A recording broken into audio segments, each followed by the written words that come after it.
And welcome, President Anthony Wells addressing the membership.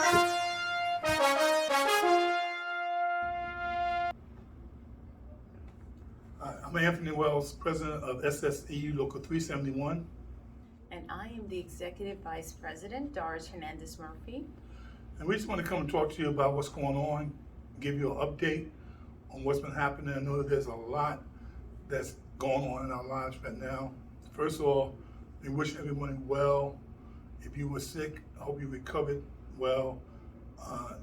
My condolences for death and loss of family and friends. This pandemic is not over. We've been through a rough period for a year and a half. And just when things looked like they were clearing up, we got variants. So let me try to summarize where we are. The mayor said that he wanted to be in full operation by September. This included full return to school as well as to offices. In response to his plan, we established a couple of things. One, the unions met with the mayor to talk about protocols. Two, we established what we call COVID assessment teams to do walkthroughs in areas of people returning to work, focusing first on those offices that were totally closed and also dealing with those offices that have been open throughout the pandemic. Our team, made up of Magna Santos and Jose Santos, have done many walkthroughs in conjunction with DC 37, but we knew we needed help. So we established a COVID assessment team, which is made up of those two union personnel. In addition, many of our delegates and alternates and activists who volunteered to help us do these walkthroughs along with other unions to ensure the safety of our members and all workers returning to these locations. There are some locations that we've encountered problems that we're working to address, and we will address those problems. And this is an ongoing process, so please feel free to contact us if you see anything that is particularly disalarming to you or alarming to you. And let us know how you feel, and we will follow up as much as possible. The CDC's guidelines have not changed a whole lot to what we think will allow for full return to operations in September. Social distancing is still encouraged and in many places required. The mayor issued a mask wearing policy, one that says if you are not fully vaccinated, you must be subjected to weekly testing. The unions met on it, and that policy is now in place. Along with it was certain provisions of how to get tested, whether you get release time for being tested. As you know, there's a big push to get people vaccinated that falls short of being mandated. At this time, there is no mandated vaccinations, and we do not agree with mandated vaccinations. Though we do encourage people to get vaccinated, to give yourself another tool in the toolbox. But we're not trying to convince anybody. We're trying to ensure the best safety for our members and their families as they go to the workplace. Many programs have begun by doing alternative remote and working from home schedules. That seems to be working in some places. But there are many of our members who have worked throughout the pandemic, not just in hospitals, but in juvenile centers, Rikers Island, certain offices. They have been working throughout the pandemic. And we thank them and commend them. And for those of you who have been working from home, you've also been providing a viable service to the city of New York by maintaining services to our clients, making sure that people who need services continue to get them.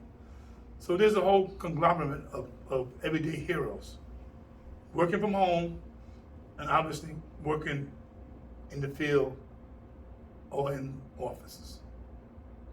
A lot of discussion about hazardous pay. Well, let me say this to you. That has not been clarified. When it was first announced, I realized that when we were talking about those of us who work in offices and even those of us who investigate child abuse and support seniors. Rightly so, they identify doctors and nurses, EMS, EMTs, police officers and firemen who who responded to emergencies that were clear and concise. But by the same token, many of us have risked our lives. We have continued to provide services in the most dangerous of situations, whether it's visiting someone home or having people come into an office. And clearly, if there's money to be distributed for providing vital services, what they call essential, then we plan on being at the table to get that for our workers also. As we move forward to hopefully finding some resolution to this terrible scourge, we tell you, your safety comes first, and it must begin with you. Clients should be wearing masks at all times during your interaction. If clients do not wear masks, we should not see those clients. Okay? There's very little documentation, medical documentation, I know anything about DARS, that says you can't wear a mask for a short period of time. Okay? We recognize there are people with medical conditions, and if they have those, then they should have documentation. And then alternative methods of services should be developed between you and your supervisor, you and management, to see how best to accommodate those particular circumstances. If you choose not to get vaccinated, that is at this time, that's still your right. But then you must be tested. And that's not for the protection of you, it's protection of your family, and even those who are vaccinated.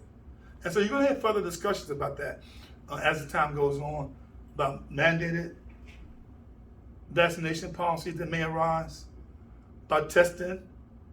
What about people who have been vaccinated? Should they be tested? These are all issues and concerns that we address. So we just want to come to you today and let you know where we are, to invite you to participate using our media outlets, our newspaper, our website. Tell us what you think. And if you can't, offer us solutions that we can then go advocate on behalf. There is no one answer. There is no one portal of all the information. And definitely, there is no one set of ideas. But we're a union made up of many people, many titles, many families. And what a union does is try to find the common ground we can deal with to address and advocate. Someone said to me, what are you doing for your membership besides telling them to take the vaccination? That's a question that takes a lot of time to answer. Whether it's advocating for our safety in the beginning of this pandemic, whether it's advocating for people to wear masks when they wanted to wear masks, when the city said you could not wear masks, whether it's just finding ways along with DC 37 and our sister locals to prevent layoffs and to fight for early retirement incentive, though the mayor did not opt in. We put a lot of resources and time into getting it passed by the state legislature and even have the opportunity for its possibility of happening. We're not here to justify the existence of the union. We're here to say to you that in our family, we work together to do the best we can for all our membership. And by the way, if you had not had a vacation, take one. What are you saving your time for? We've been beat up. Go take some time for yourself, for your family, or with your family, however you decide to do it. But take the time. And once again, thank you for all that you've done in a year and a half, all that we've doing in SSEU Local 371 for over 60 years, for what our over 20,000 members continuously do. Provide the best social services that can be had. God bless you, and God bless the union.